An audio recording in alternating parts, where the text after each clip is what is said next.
오늘 하나님 말씀은 출애굽기 32장을 보셨습니다. 오늘은 11월의 셋째 주입니다.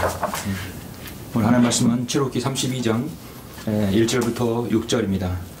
본문은 32장 전체를 들어서 제가 말씀을 드리고 핵심적인 것은 1절부터 6절까지만 먼저 봉독해 올리겠습니다.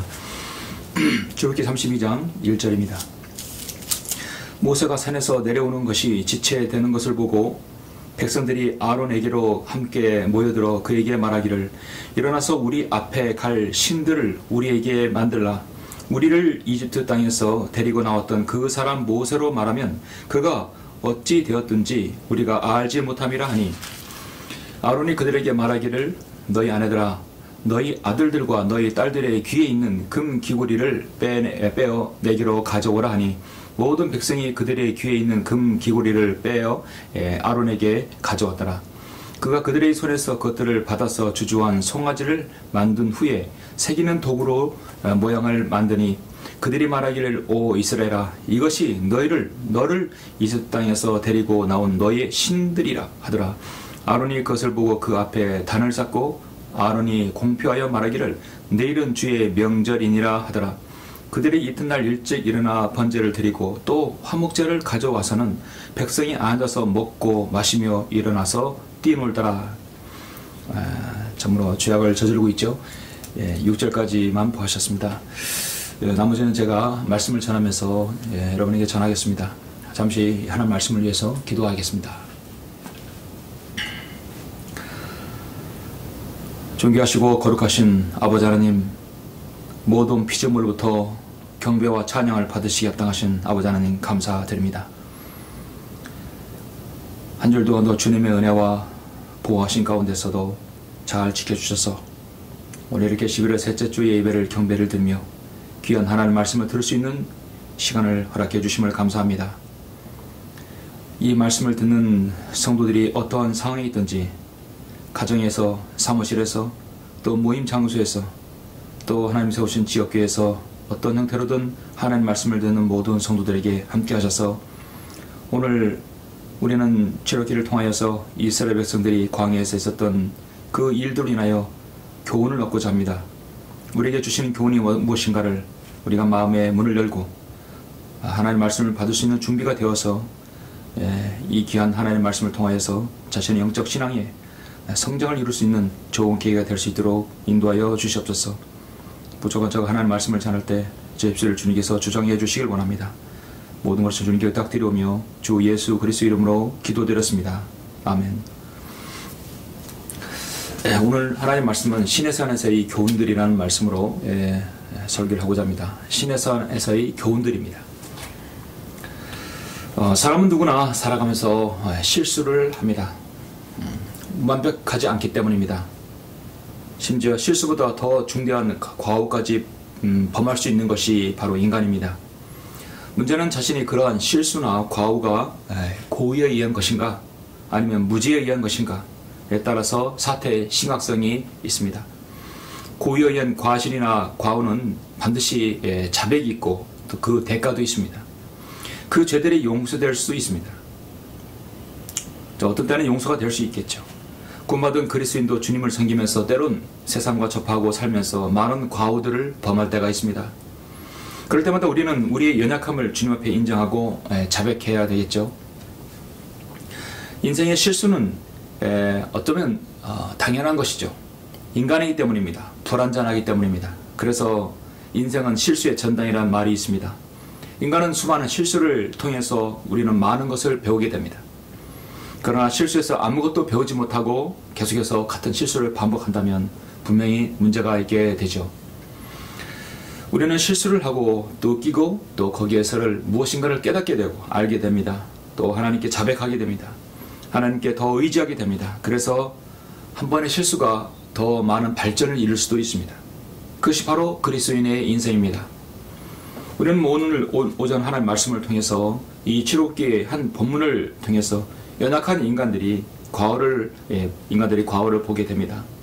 그런 과오를 통해서 우리는 무엇인가 하나님을 섬기는 동안 자신을 돌아보고 더욱더 신실하고 정확하게 또 냉철한 분별력으로 여러분이 이 영적 전쟁에서 승리하는 계기가 되어야 될 것입니다. 이 방금 봉독한 이 본문 출애굽기 32장은 이스라엘 백성들에게 있어서 매우 중요한 시점입니다. 이미 그들은 이집트에서 탈출했고 홍해를 건넜고 또 이제 신의 산에 도착해서 하나님의 말씀 십계명을 받아야 할 순서가 됐습니다. 출애굽기는 율법이 본격적으로 시작되는 책입니다. 출애굽기, 레위기, 민수기는 이제 율법의 시대죠. 그래서 이스라엘은 신의 산에 와서 율법을 받게 됩니다. 이제부터 율법 시대가 시작되는데 출애굽기와 레위기는 모두 신의 산에서 율법을 받고 섬기는 내용을 그래서 기록하고 있습니다. 그런데 레위기에서는 이 제사법에서부터 시작해서 율법의 세세한 조항을 구체적으로 기록하는 반면에 출애굽기는 십계명을 비롯해서 율법의 개괄적인 아주 큰 아웃라인을 말씀하고 있습니다. 그리고 약간의 세적인 법조항만을 제시하고 있습니다.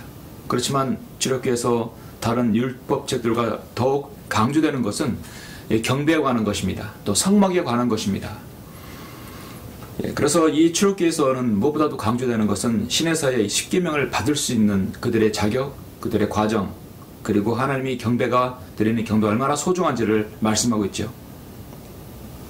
그들은 이제 신의 산에 이르러서 하나님의 말씀 십계명을 그들에게 율법을 받을 준비를 합니다.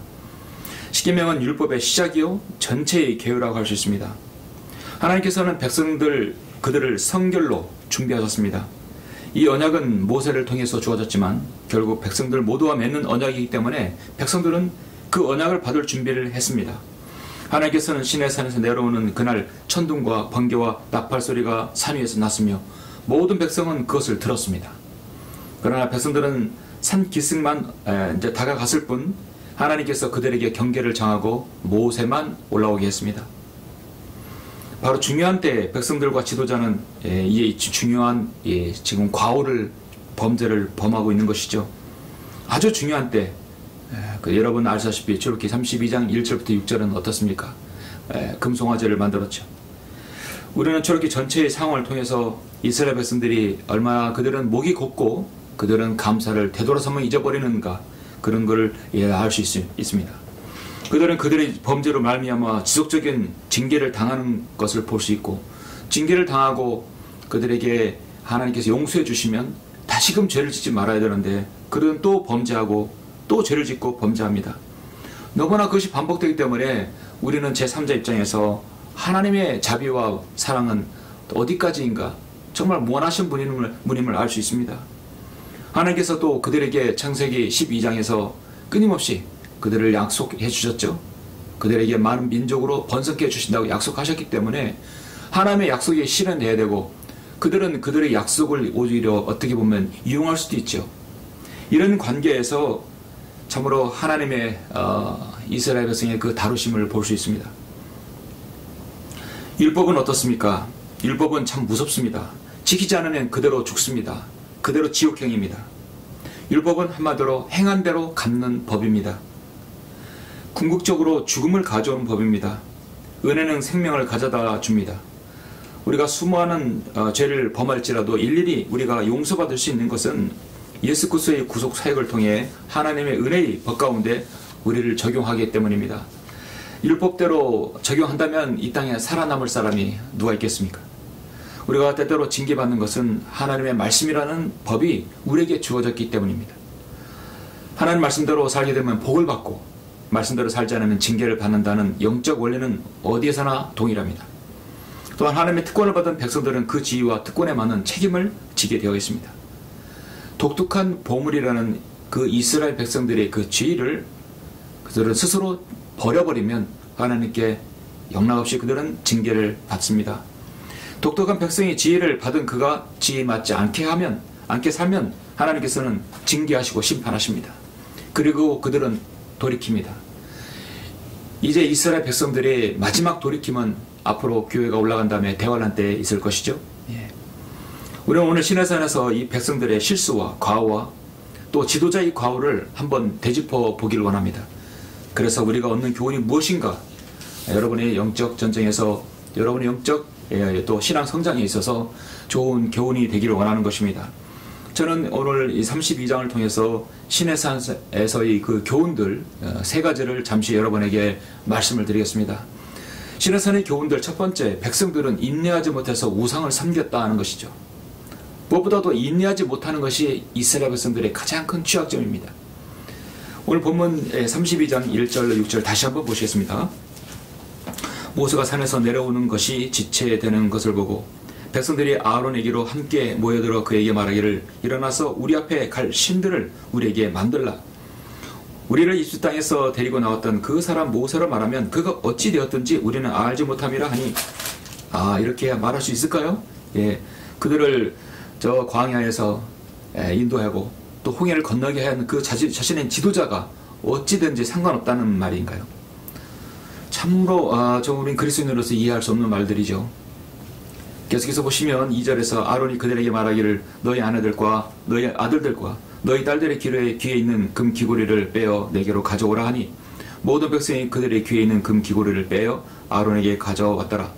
그가 그들의 손에서 그것들을 받아서 주주한 송아지를 만든 후에 새기는 도구로 모양을 만드니 그들이 말하기를 오 이스라엘아 이것들이 너를 이 땅에서 데리고 나온 너의 신들이라 하더라. 지도자나 백성이나 지금 같은 것입니다. 같은 상황에 놓여 있어요. 아론이 그것을 보고 그 앞에 단을 쌓고 아론이 공포하여 말하기를 내일은 주께 명절이니라 하더라. 그들이 이튿날 일찍 일어나 번제를 드리고 또 화목제를 가져와서는 백성이 앉아서 먹고 마시며 일어나서 뛰놀더라. 이 상황에서 모세는 지금 어디 있습니까? 시내산에 올라가서 십계명을 받으려고 올라갔던 것입니다. 백성은 여기서 기다리고 정말 하나님의 그 인도하심과 그 위대하심을 기다리고 어떻게 보면 기도해야 될 때이죠. 참으로 이스라엘 백성들의 이 과부 어떻게 해야 합니까? 모세가 시내산에서 내려오는 것이 지체되자 그들은 정말 궁금하고 인내가 없었습니다. 하나님의 약속을 받은 사람은 인내해야 함에도 불구하고 그들은 급했고 인내가 부족함이 여실히 드러났습니다. 그들은 더 이상 기다릴 수 없었습니다. 신앙사의 교훈의 첫 번째는 백성들은 인내하지 못했다는 것입니다. 그리고 결국 우상으로 돌이켰다는 것입니다. 이스라엘 백성들은 모세가 너무 오랫동안 내려오지 않았습니다. 아론에게 왔습니다. 왜냐하면 아론의 동생이 모세의 지도자이기 때문입니다. 자신들을 인도할 신을 만들라고 요구했습니다. 인도할 신, 자신들 앞에 걸어갈 신들이라는 것입니다. 그들 앞에 앞서가시고 인도하신 분이 누구십니까? 전능하신 하나님 아닙니까? 그런데 또 신을 만들라는 것입니다. 우리는 이런 사실을 볼 때 모든 인간은 죄성을 가지고 있고 그 죄성 그 안에 뿌리 깊게 인간에게는 무엇을 섬기고자 하는 종교적인 그 신념이 있는 동물입니다. 그래서 종교적 동물인 것이죠. 인간은 누구를 의지하고 싶고 누군가를 뭐를 만들어서 거기에 숭배하고 싶은 그 욕망이 늘 자리 잡고 있는 것입니다. 지금 전능하신 하나님이 계신데 그들은 무슨 신을 만들려고 하는 것입니까? 그들은 금송아지를 만들었습니다. 그리고 그것을 가리켜 오 이스라엘아 이것들이 너를 이집트 땅에서 데리고 나온 너의 신들이라. 그렇게 불렀고 아론도 금송아지를 두고 내일은 주의 명절이네라 했습니다. 이 얼마나 가증한 일입니까? 지금 그들은 새로운 신을 만들라는 것보다는 그들이 믿어왔던 하나님을 이제 그 금송아지를 통하여 눈으로 볼 수 있는 신을 만들었던 것입니다. 이스라엘 백성들이 만들었던 금송아지는 바로 이스라엘 백성들의 시각에서 판단하고 이스라엘 백성들의 마음에서 정의해서 만들어낸 신입니다. 자신들이 주관하는 것이죠. 금송아지가 무슨 역할을 하고 그것을 또 무엇을 어떻게 그들을 보호할 수 있겠습니까? 한마디로 창세기 3장의 문제가 그대로 드러나는 것이죠. 아담과 이브가 범죄한 이후에 범죄하기 전에 사탄은 그들에게 무엇이라고 했습니까? 너희가 그것을 먹는 날에는 너희 눈이 열리고 너희가 신들과 같이 되어서 선과 악을 알게 되는 줄을 하나님께서 아심이라. 너의 기준이 너가 정하는 것이다. 선과 기준을 너가 정하는 것이다. 너희가 신들과 같이 된다 하겠습니다. 신들과 같이 된다 하겠습니다. 정확하게 창세기 3장 5절의 말씀을 그대로 실현하는 것입니다. 그들은 하나님을 금송아지 형상으로 만든 것을 보아서 그렇게 알 수 있죠. 금송아지는 옛날부터 지금까지 항상 신들 중에 아주 단골신입니다. 이집트 우상 숭배를 예에서 볼 때 자주 사용되는 형상이었고요. 그 가운데 대표적으로 오리시스라는 신이 있죠. 여러분은 어떤 영화에서 이집트에 관한 그런 영화에서 보면 신들 중에 항상 양뿔이 나와 있는 그 송아지 또 황소들이를 볼 수 있을 것입니다. 오리시스입니다. 사람의 몸에 소의 머리를 가진 형상인 것이죠. 이스라엘 백성들이 하나님을 제멋대로 생각하기 시작했을 때 그들이 제일 먼저 생각하는 것이 바로 이집트에서 배운 그 신의 모습입니다. 이집트에서는 늘 사람의 그 몸의 얼굴은 바로 황소의 머리죠. 이방신의 모습을 그들은 기억해내서 그걸 만들었던 것입니다. 여러분 여기 1절에서 보면 우리라는 말이 계속해서 나오죠. 4번이 나옵니다. 일어나서 우리 앞에 갈 신을 우리에게 만들라. 우리를 이집트 땅에서 데려나왔던 그 사람 모세로 말하면 그가 어찌 되었든지 우리가 알지 못함이라. 우리라는 말을 계속 씁니다. 하나님의 영광을 위하여 하나님을 위하여 하나님이란 말이 아니라 그들은 너무나 그들은 자신들을 위해서 이 큰 이심에 사로잡혀 있던 것입니다. 그들은 시내산에 너무 오랫동안 지체되고 있다고 생각하고 있습니다. 하루빨리 가나안 땅에 들어가고 싶은데 지도자가 내려오지 않는 것이죠.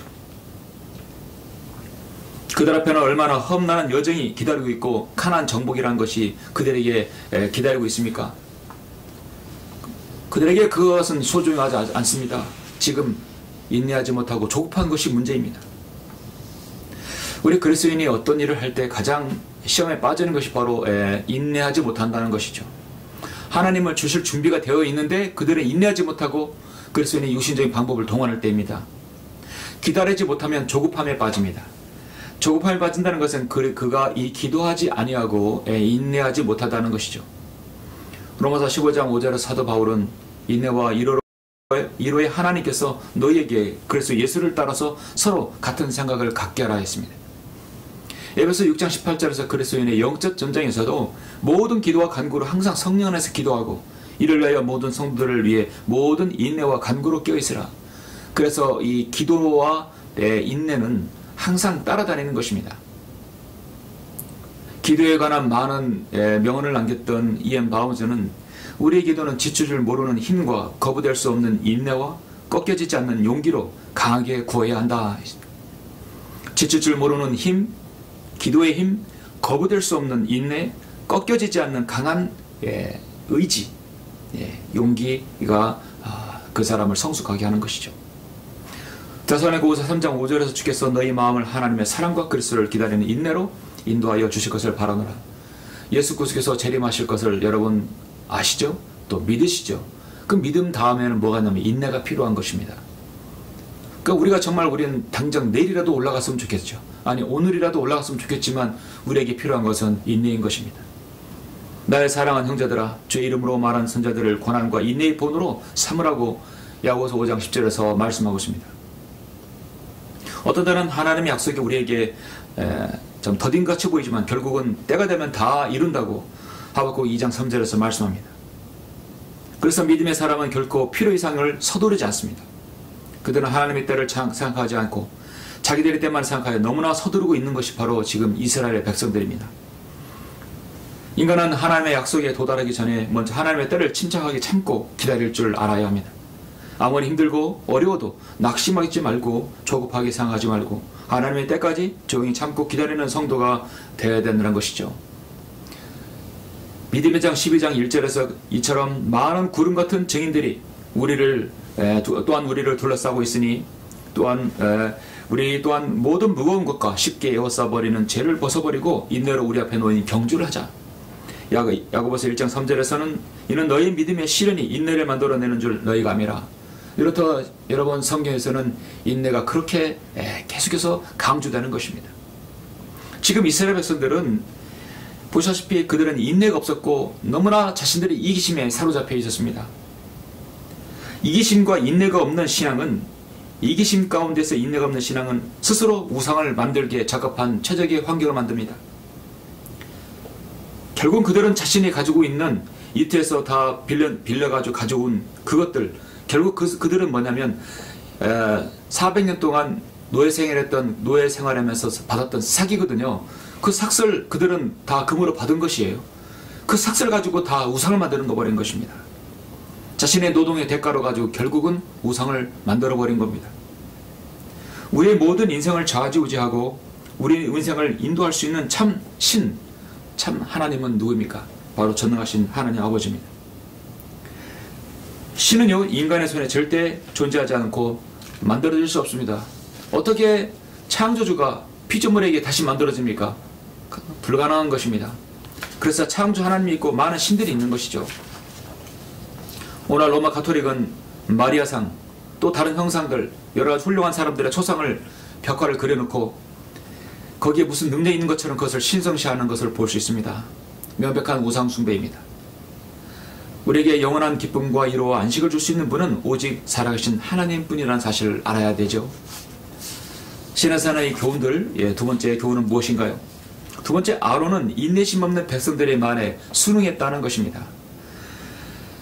자, 중간에 있는 그 7절부터 20절까지 사이에 있는 그 내용은 잠시 후에 보기로 하고, 이제 지금 백성이 뛰놀면서 우상 숭배하는 것을 하나님께서 아시고 이제 그들을 완전히 진노 가운데 심판하시기로 한 것이죠. 그래서 하나님께서 이제 모세는 백성들을 기도합니다. 그리고 내려왔습니다. 자초지종을 묻습니다. 그래서 이제 21절부터 24절을 보시면 먼저 보시겠습니다. 자, 모세가 아론에게 말하기를 이 백성이 내게 무엇을 하였기에 내가 그들에게 그처럼 큰 죄를 가져왔느냐. 동생이 형에게 묻습니다. 이거는 형과 동생 형제간이 아니라 지금 지도자에게 그 차선이 그 사람에게 말하는 것입니다. 백성이 지도자가 말하는 것입니다. 지도자로서 말하는 것이죠. 아론이 말하기를 내 주여 노하지 마소서. 당신이 이 백성을 아시거니와 그들은 행하게 놓여 있나이다.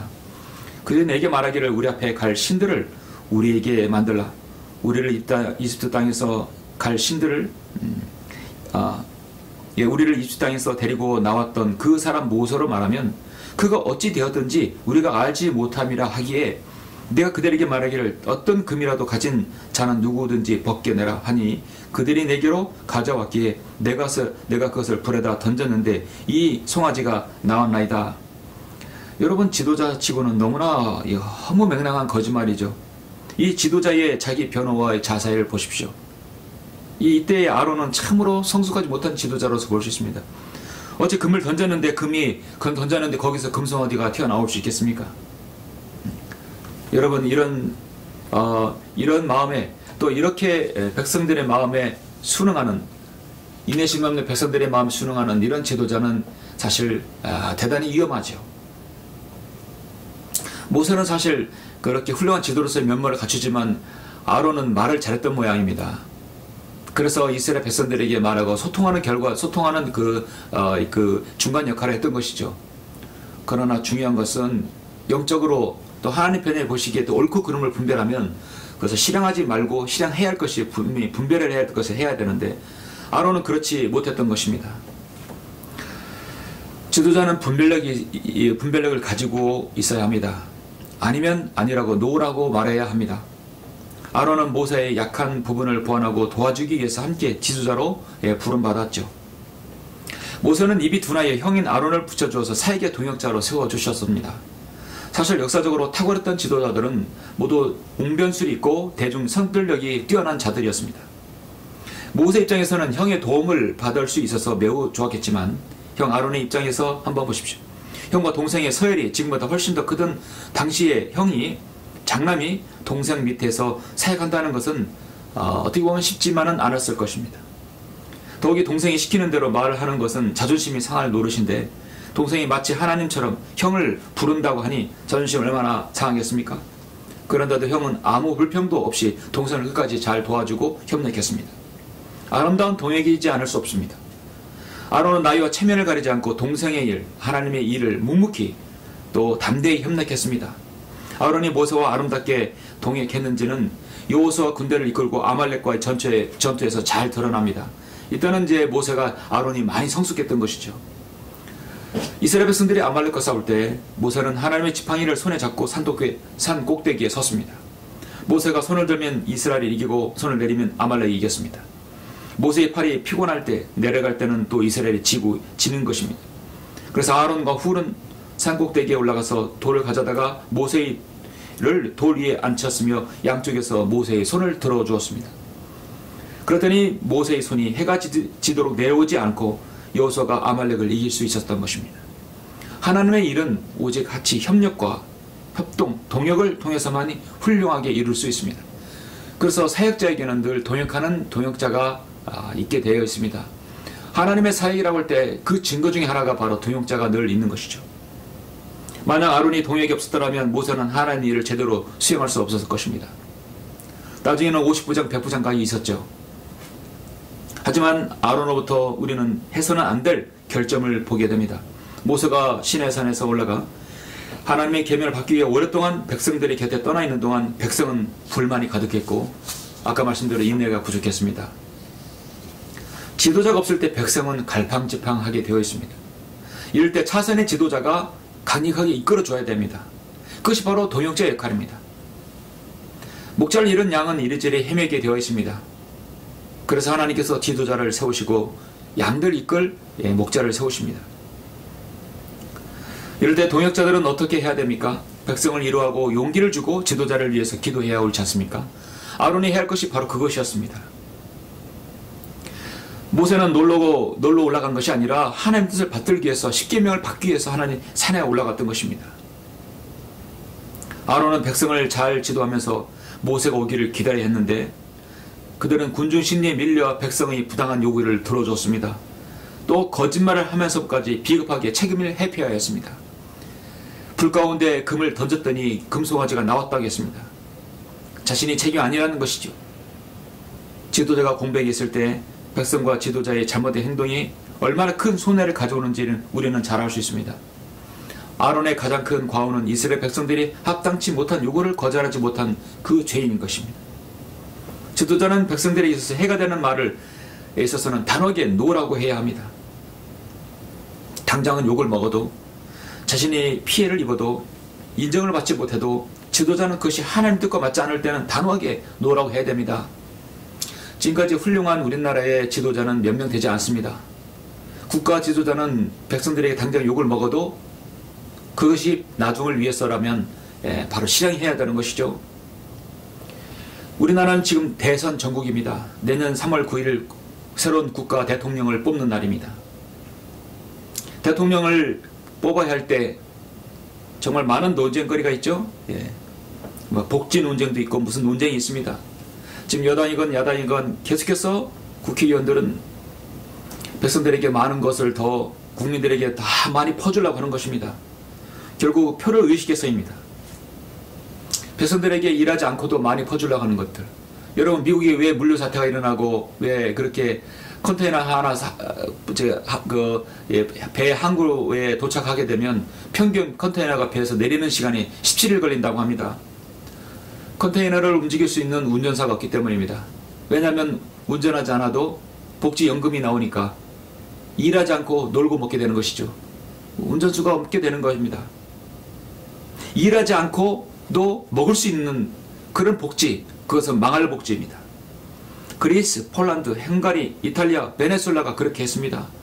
그리고 그들은 그 복지로 인해서 지금 너무나 그들은 경제가 어려워졌고 망해버렸죠. 천문학적인 돈을 일하지 않는 사람들에게 복지로 퍼주다 보니 그 재정이 거덜나는 것입니다. 수많은 돈을 그들이 휴족으로 만들어버렸던 것입니다. 지도자는 백성들이 필요 이상으로 원할 때 욕을 먹더라도 노라고 해야 합니다. 여러분, 우리나라 국가 대통령이 누가 됐으면 좋겠습니까? 윤석열입니까? 이재명입니까? 안철수입니까? 심상정? 또 기타 여러 사람들입니까? 누군가 한 명 되겠죠? 그러나 여러분이 중요한 것은 국가 지도자가 어떤 사람이 되야 하는 그 기준은 여러분이 최소한 서야 합니다. 이제는 백성들이 국가 정치에 대해서 관심을 가져야 합니다. 그리고 더 그리스도인들은 거기에도 관심을 갖고 기도해야 됩니다. 저는 최소한의 국가 지도자의 기준은 여러 가지가 있겠지만 안보와 그 다음에 복지, 경제, 복지와 경제는 같이 맞물려 들어가죠. 가장 중요한 것은 이 경제 복지입니다. 안보입니다. 첫 번째, 우리나라가 안전해야 됩니다. 안전해야 경제활동하고 무엇을 할 수 있는 것이죠. 외교도 중요하고 다 중요합니다. 그러나 가장 중요한 것은 세계 유일의 분단 국가이기 때문에 안보가 중요합니다. 안보에서 가장 중요한 것은 대통령은 주적을 반드시 명시해야 합니다. 제가 볼 때는 우리나라 대통령 후보들의 주적 개념이 거의 없는 것 같아요. 주적은 공산주의입니다. 그리고 그 공산주의의 최우선에 선 바로 김정은인 것이죠. 우리의 주적은 바로 김정은입니다. 북한의 3대 세습을 계속 이어받는 김정은, 그리고 그의 그를 따르는 많은 최고의 위에 바로 지도자들입니다. 그들이 빨리 없어져야 합니다. 그리고 2,800만의 수많은 그 백성들이 그 지상 감옥에서 풀어줘야 되는 것이죠. 국가 안보는 아주 중요합니다. 그들이 미사일 한 대로 우리에게 공격하면 우리는 10배, 100배로 갚아줘야 합니다. 대로 주면 말로 갚아주는 것이 이스라엘 백성들이 그렇게 하지 않습니까? 지금 이스라엘이 그렇게 하는 것입니다. 그러니 하마스가 꼼짝 못하는 것이에요. 그래서 우리가 한 대 맞으면 10대로 보복해야 합니다. 그렇게 국방력을 강하게 해야 돼요. 그래야 꼼짝 못하게 하는 것입니다. 그리고 복지는 것은 기본적인 개념으로 일하지 않고 먹고 놀란 자들에게는 절대로 복지를 줘서는 안 되는 것이죠. 최소한의 노력을 해야 합니다. 컨테이너 운전하는 사람이 일하지 않는데도 운전하는 만큼의 양을 복지를 준다면 그들이 누가 운전을 하겠습니까? 복지는 그래서 항상 선택적 복지가 필요하다고 봅니다. 전 국민에게 20만원, 30만원 계속해서 퍼주면 무슨 소용이 있습니까? 그래서 복지는 선별적 복지로 해서 일하려고 노동을 하려고 하는 자들에게 복지 혜택을 주고, 과도하게 많은 사람들에게는 덜 주고 열심히 노력한 자들에게는 더 주는 것입니다. 정말 어려운 사람들에게 복지를 줘야 되는 것이죠. 일하지 않고 먹고 놀려는 자들에게는 결코 주지 말아야 되는 것이라고 저는 생각합니다. 경제는 항상 요즘에 이제 이재명이가 경제 공동, 무슨 공동, 뭐 땅이든 집이든 간에 모든 공동으로 소유하자. 항상 공동. 이것은 바로 사회주의 체제입니다. 전체주의 체제에 나오는 발상인 것이죠. 우리는 지금 자유민주주의 시장 경제 체제에 있습니다. 서로 경쟁해서 좋은 제품 만들어서 파는 것이죠. 경제는 시장 원리에 따라야 되는데, 부자 가지고 있는 사람을 뺏어서 가난한 사람이 나눠줘서 모든 걸 평등하게 시킨다. 사회주의적 발상인 것입니다.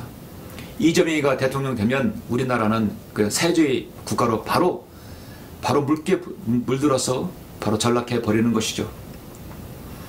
유럽을 통해서 또 세계 여러 나라를 통해서 보면 사회주의 체제를 생각을 가지고 있는 그런 대통령이 나오게 되면 그 나라는 폭망하게 되는 것입니다.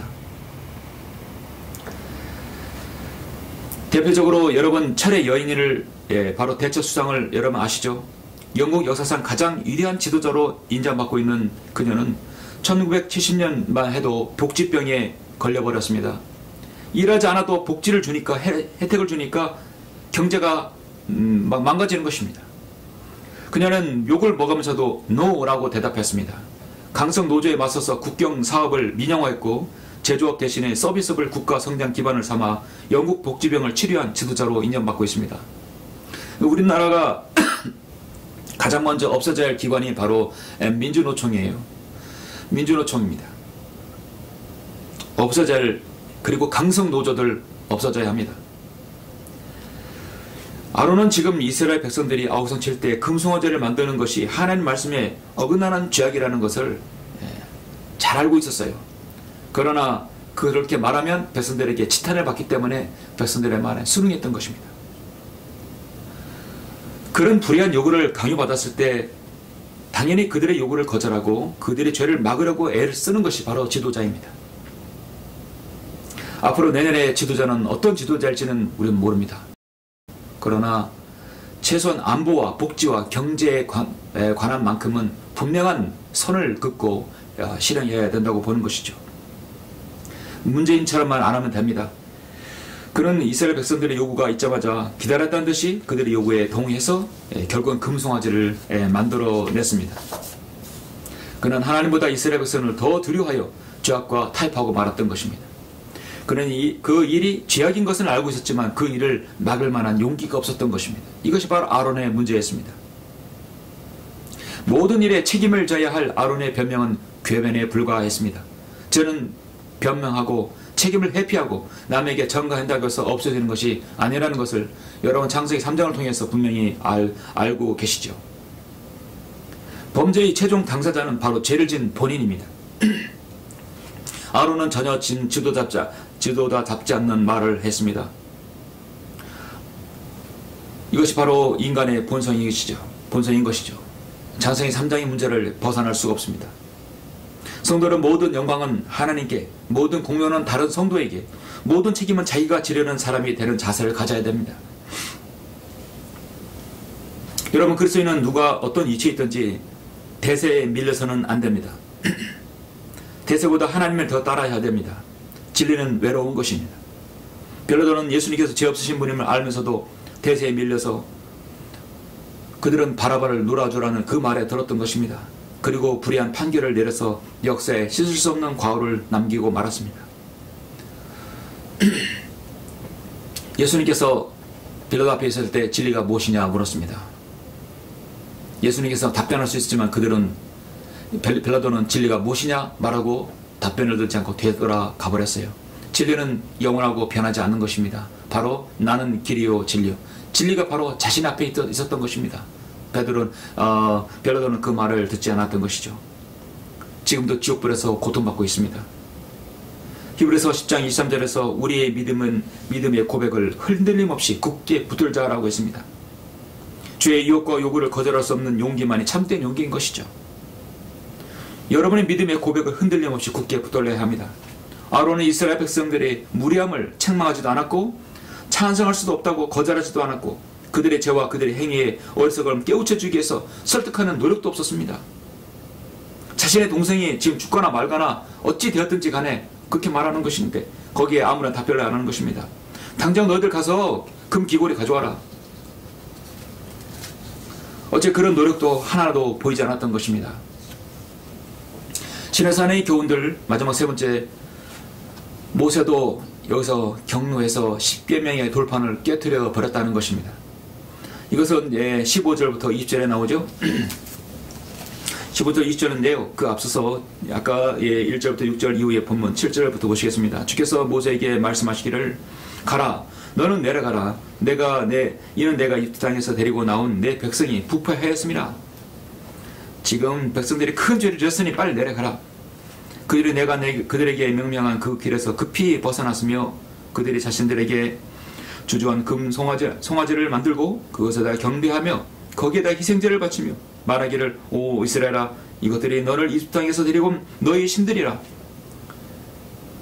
금송아지 만든 것도 모자라서 거기에 경배를 했다는 것입니다. 경배 얼마나 중요합니까? 하나님만을 경배해야 되는데 또 주께서 그 모세에게 말씀하시를 내가 이 백성을 보았으니 보라 목이 곧은 백성이로다.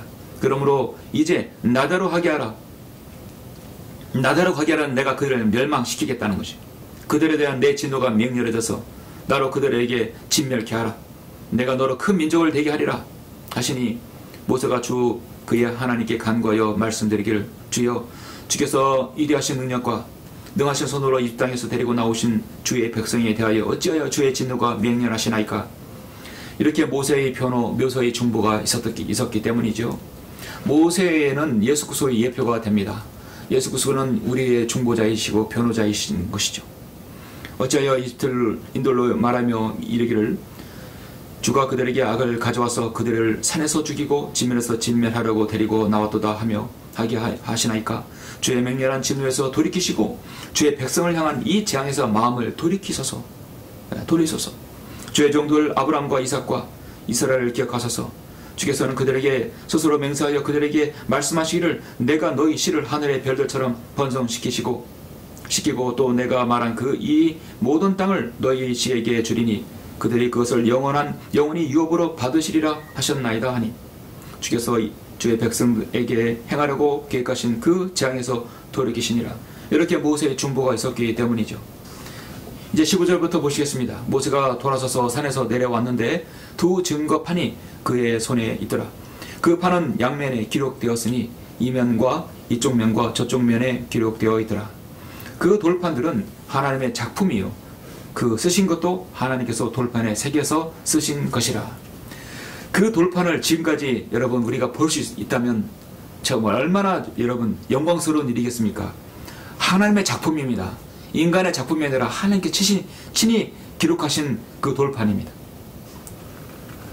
정말 대단한 것이죠. 그런데 이 위대한 하나님의 작품이 어떻게 됐습니까? 백성들이 소리 지르니 여호수아가 백성의 소리를 듣고 모세에게 말하기를 진영에 전쟁의 소리가 나나이다 하니 모세가 말하기를 지금 여호수아가 듣는 거하고 모세의 지도자가 듣는 거는 다르죠. 그것은 이기라고 소리치는 음성도 아니요 패배에서 부르짖는 음성도 아니고 내가 듣기로는 그들이 노래하는 소리니라 하고 그가 진영에 가까이 오자 송아지와 그 춤추는 것을 본지라 모세가 격노하여 자기 손에서 돌판을 던져 산에서 깨뜨리니라. 모세가 그들이 만든 송아지를 가져다가 불에 태워서 가루를 만들어다 물에다 뿌려 이스라엘 자손들로 그것을 마시게 하더라. 한마디로 갈아 마시게 했다는 것이죠. 그들은 정말 모세의 경로로 인해서 그렇게 한 것이죠. 모세가 경로에서 자기 손에서 돌판을 던져 산 아래에 깨뜨리니라. 모세는 지금요 경로에서 십계명 돌판을 하나님의 작품을 깨뜨려 버렸던 것입니다. 출애굽기 32장은 백성이나 지도자나 모세가 모두가 다 한 가지씩 과오가 있는 장입니다. 그 교훈을 얻을 수 있어요. 백성은 인내하지 못했고 우상 숭배했고 아론은 그들의 여론에 밀려 거절하지 못한 지도자였고 모세는 옛 육신의 성품이 나왔던 것입니다. 모세는 때로는 경로하게 되면 엄청난 그 육신에 걷던 것을 바랄 수 있는 것이죠. 이스라엘 백성들은 너무나 교만하고 감사를 모르니까 바위에서 물을 내게 해달라고, 아니 그들이 목마르다고 하니까 모세가 바위에게 말하라 했지만 모세는 과거처럼 다시 또 그 반석을 쳐버렸죠. 그래서 반석을 사실 2번 쳤던 것입니다. 하나님께서는 이스라엘 백성들에게 모세를 통하여 이스라엘 10계명을 사실상 3번에 걸쳐서 제시하였습니다. 출애굽기 20장 1절로 10절에서 말씀하고 있죠. 첫 번째, 구두로 전달합니다. 두 번째, 오늘 본문 32장 직접 돌에 새겨주십니다. 하나님의 손가락으로 쓰였던 그 돌판이 하나님의 작품이었다고 말씀합니다. 이 2개의 증거판으로 양면에 기록되었습니다. 첫 번째 돌판은 이스라엘 범죄인에 의해서 깨트려졌던 것입니다. 그리고 출애굽기 34장에 보면 여러분 34장에 보면 1절부터 4절 보시면 주께서 모세에게 말씀하시기를 너는 처음 것과 같은 돌판 2를 깎으라. 그러면 내가 깨뜨렸던 처음 돌판에 있던 말들을 내가 이 돌판 위에 쓰리라. 모세가 깨뜨리고 다시 돌판을 깎아야 됐어요. 아침에 준비하고 아침에 시내산으로 올라가서 산 정상에서 내 자신을 내게 보이라. 아무도 너와 함께 오르지 말며 온 산에 걸쳐 아무도 보이지 않게 하고 양떼들과 소떼들도 그 산 앞에서 먹이지 못하게 하라 하시니라. 모세가 처음과 같은 돌판 2를 깎고 아침 일찍 일어나서 2 돌판을 손에 들고 주께서 그에게 명령하신 대로 시내산에 올라갔더라 했습니다.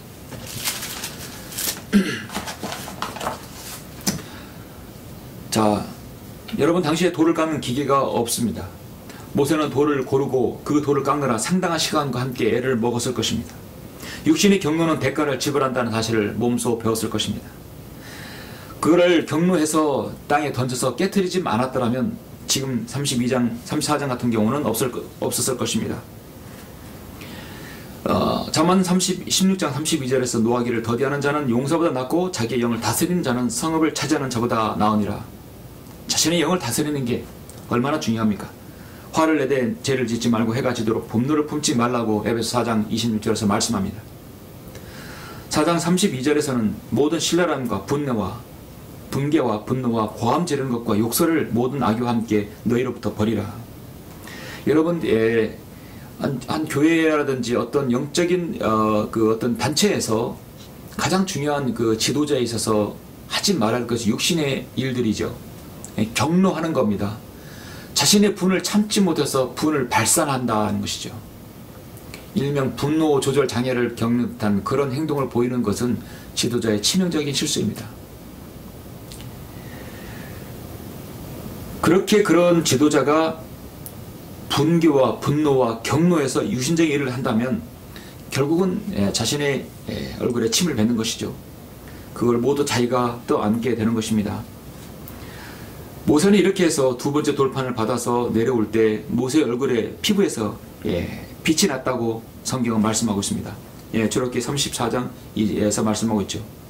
40일 낮과 밤을 빵과 물도 먹지 않은 채 하나님과 함께 하면서 하나님께 자신을 내어 보이고 하나님과 대화와 대면했을 때 그 시간을 통해 모세 얼굴에서 빛이 났다고 했습니다. 그래서 수건으로 가렸죠. 자, 성도 여러분, 이제 말씀을 맺겠습니다. 백성들은 인내하지 못해서 우상을 숭배했고 하나님을 거절해버렸고, 2번째 차선의 지도자는 백성들의 말에 순응해서 우상을 만들었고요.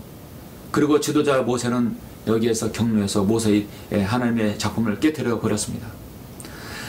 나중에 이 모든 것들은 하나님께서 하나씩 다 회복시켜 주십니다.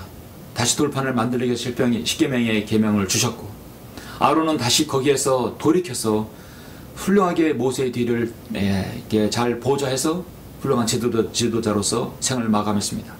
백성들은 또 순종해서 가나안 땅에 들어가서 여호수아를 통해 정복했습니다.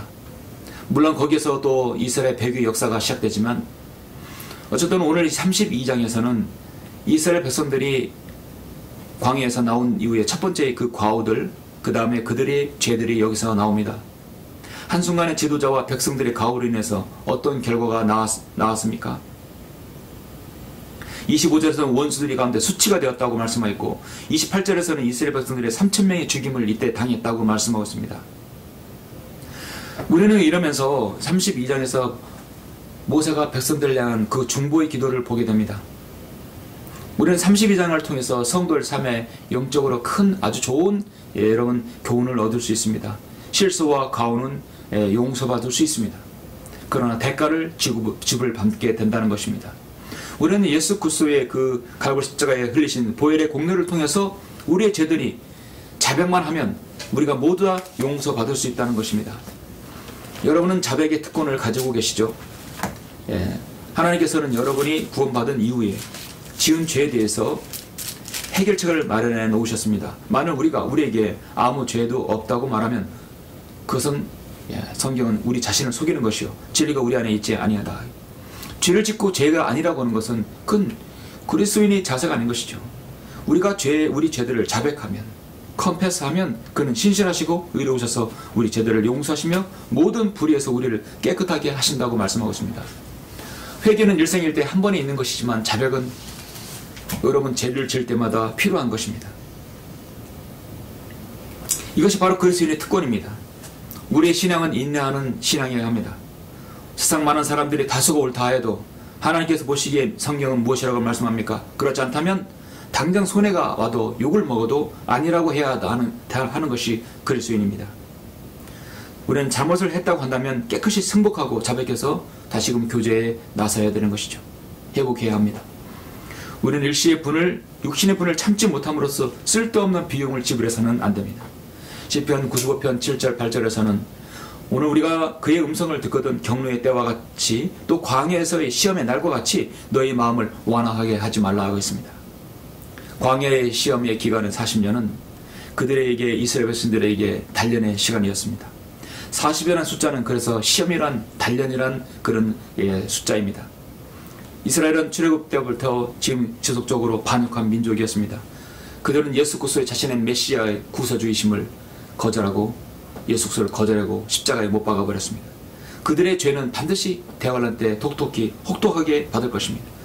그건 야곱의 고난의 때이고 영광로 때라고 말씀하고 있습니다. 그들은 그 마지막 때 이제 회심할 것입니다. 이스라엘 백성들은 이 일로 인해서 40년 동안 광야를 방황하게 했습니다. 하나님께서는 그들의 땅으로 들이게 하셨지만 그들에게는 훈련이 필요했던 것입니다. 우리가 사는 이 세상의 여정은 광야입니다. 광야에서는 풀 한 포기, 여러분 물 한 모금 쉽게 마실 수 없는 것입니다. 광야에서의 열매는 없습니다. 광야는 정말 하나님의 보호와 인도하심이 필요한 것입니다. 그럴 때마다 하나님의 도우심과 인도하심을 잊어서는 안 되는 것이죠. 오늘 이 말씀을 출애굽기 32장을 통해서 우리는 인내하면서 주를 섬겨야 되고 세상 사람들이 아무리 그것에 동조하더라도 하나님 편에 아니라고 한다면 그리스도인들 거절할 수 있어야 됩니다. 육신의 일지의 분을 참게 되면 여러분은 백날의 근심을 면할 수 있는 것입니다. 여러분 이런 기다림의 신앙과 인내하는 신앙 또 아닌 건 노라고 해야 될 수 있는 그리스도의 신앙으로 주님을 섬기시기를 간절히 바랍니다. 기도하시겠습니다.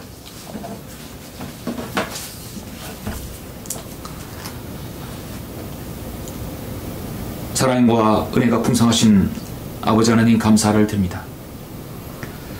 우리는 잠시 오늘 출애굽기 32장을 통하여서 모세가 이스라엘 백성들을 이끌고 광야에 왔을 때 모세가 십계명을 이제 받기 전에 이스라엘 백성들의 죄악을 보았습니다. 하나님을 섬기는 인내가 필요함에도 불구하고 그들은 인내하지 못하였고 자신들의 극심한 이기심에 사로잡혔습니다. 모세가 부재 중일 때에 아론의 그 지도자는 백성들을 잘 이끌지 못했습니다. 또 모세는 육신의 일들로서 돌판을 깨버리는 까지 있었습니다. 이렇듯 32장은 우리에게 많은 교훈을 줍니다.